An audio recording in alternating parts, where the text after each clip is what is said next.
Diba? So, that will give peace and security to our nation so that we can concentrate sa nation building, ekonomiya, pagpaparami ng trabaho, pagtulong sa mga tao, pagpalaki ng ekonomiya, kaysa sa politika. Yung vice president mo, nakuha mo, yung pinag-aasaman ng pagtanggal mo. Again, hindi ko sinasabi na mali si Sara na labanan si Bongbong. Tama. Ang nagkamali si Sara, nung kampehan niya si Bongbong, now she realizes the mistake. She turns around and says, I'm sorry, and let's do it right this time. Which, again, shows a strong character of Ma'am Sara na pag alam niyang mali, babaguhin niya. Yun po ang kailangan natin sa ating bansa ngayon. Kung gusto nating tumino ang ating bayan, umasenso, kailangan natin ng mga strong leaders with compassionate hearts. Yan ang tapang at malasakit. Si Bong has proven strength and both strength and ability and character. And I think hindi ko dinidiscount yung iba. Si Senator Marcoleta is magaling, matalino, matapang. Good choice. Si Robin, magaling, very popular. Pero pag pinapili mo ko, I think mas maraming napatunayan si Bong sa lahat ng mga kandidato ngayon. Si Lenny, nababanggit ko dahil hindi na naman to usapan na DDS kami. Diba?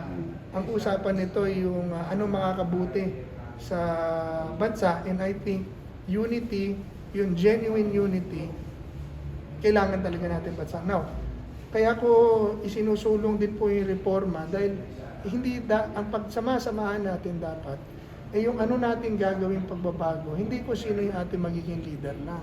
Yan ang pagkakamali natin noong 2022. Ang inilabas nila, unity, unity, unity. Unity for what? Unity, sama-sama tayo for what? Sama-sama tayo sa droga, sama-sama tayo sa korupsyon, sama-sama tayo sa kalokohan. O dapat sama-sama tayo laban sa droga, laban sa korupsyon, laban sa kriminalidad, terorismo. So ngayon, ano ang ating sasamahan? Laban sa tunay na papatungo sa tunay na pagbabago. Yung atin pong saligang batas, talagang kailangan nating baguhin at limitahan ang kapangyarihan na ibigay natin sa Presidente at Kongreso, kahit na sinong mupo, para abusuhin ang kapangyarihan at pondo ng tao.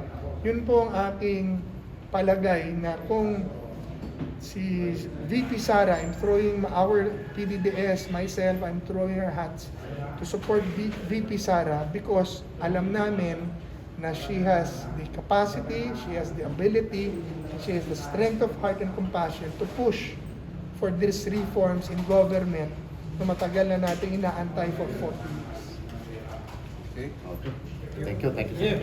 Sir, may plano daw po ba? May plano kayo? Kasi parang hindi yata kayo bibigyan ng permit regarding dito kayo na sa ginanap sa MMDA paglilinis dyan sa may EDSA. Hindi naman namin kailangan ng permit eh. Diba?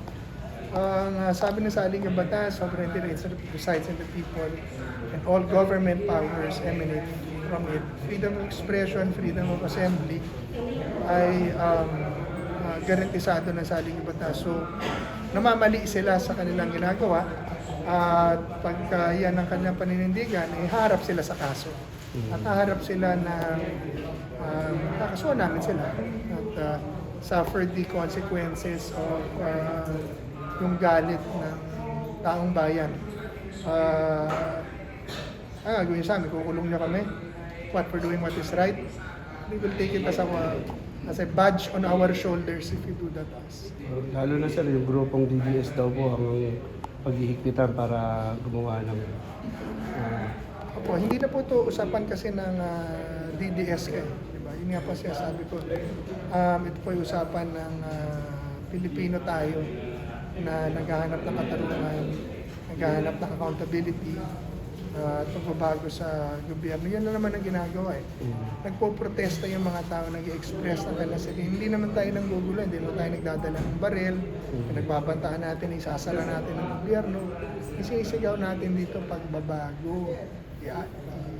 accountability, justisya, iayos yung gobyerno, nahihirapan na kami. So, this is within our right, guaranteed for us by the Constitution. This is democracy. So, yung kanilang paggamit ng kapangyarihan is the very reason na inalis natin ang dictatorship ni President Marcos. Yun na naman ang yun na naman ang gagawin nila. Magkakasala sila sa taong bayan sa kasaysayan. Sir, sinong posible kaya pambato ng ambinastor laban kay BP Sara? Si Lenny. Lenny. Si Lenny.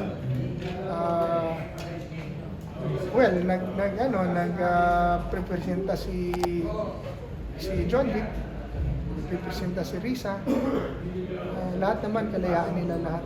So, and I think tama lang na ang administrasyon humanap ng magaling na kalaban. Tama yan, gawin nila yan kasi sa demokrasya yan. Pero sa aking pananaw, wala pang kalaban na lumilitaw na tatalunin si VP Sara. Kung ngayon ang eleksyon, landslide, Sara Duterte. Sila ang nagpalakas kay Sara. Correct. Malakas na si Sara nung pumasok as Vice President. Pero dahil sa ginawa nila sa bansa, dahil sa ginawa nila kay Digong, dahil sa ginawa nila sa lahat ng Pilipino, lalong lumakas si Sara. Same question po.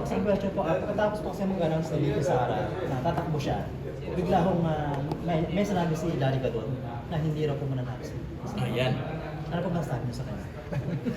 Kalayaan ni Larry Gadon na sabihin niya yan at tatrabaho niya yan dahil siya ay gabinete ni BBM, pero isang boto lang naman si Larry. At I expect that from him. Saan kaya siya kumukuha ng service, sir? Bakit nasabi niya na hindi mananalo si BP Sara? At baka sa grupo din nila.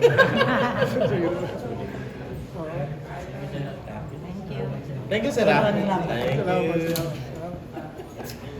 May papo sana. Kasi at yung di ba nag-declare si VP din ng presidency. So, ang sagot na po ni Bongbong Marcos ay good luck. Ano pong komento niya dun sa Salamat. At sana suportahan niya ang ating kandidatura ni VP Sara. Thank you, sir. Salamat, sir. Good luck daw. Di sana suportahan. Thank you.